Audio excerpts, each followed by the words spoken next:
Hi, I'm Robert O'Brien from O'Brien Guitars. As luthiers, we love building instruments and creating our own works of art.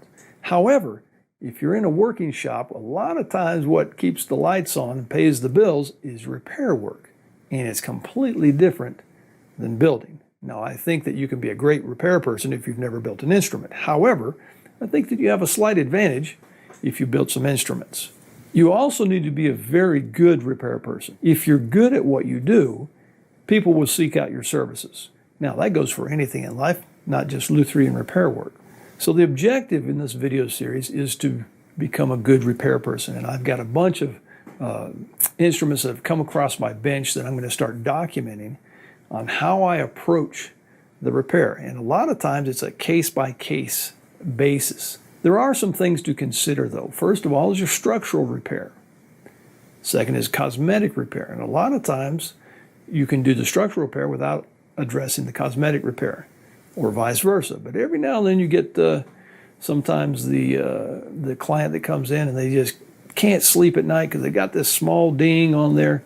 Those clients I'd rather not even work with because they're never going to be happy. Other things to consider: types of glue, historical elements of the instrument, if you need to use high glue, fish glue, or can you get by with a modern day glue such as a CA glue or a PVA glue.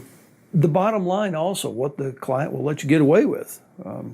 Sometimes they're on a budget, tight budget, and they can't afford doing everything that needs to be done. So you need to prioritize and address the things that need to be done.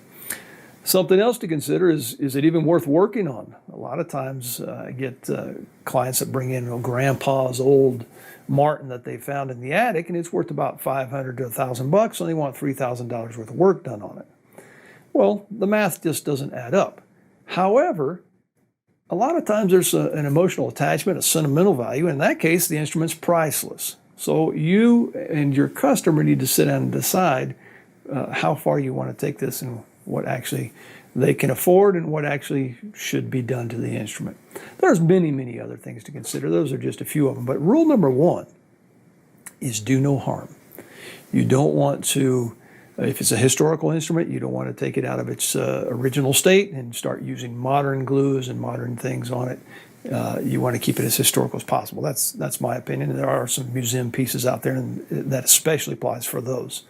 But there's a lot to consider, and I'm over the course of a bunch of videos that I plan on doing here, I'm going to address each instrument on a case-by-case basis, and I'll address all of the things that I think about from when the guitar comes into the shop, the estimate, the appraisal, and the repair, and then goes back out to the client.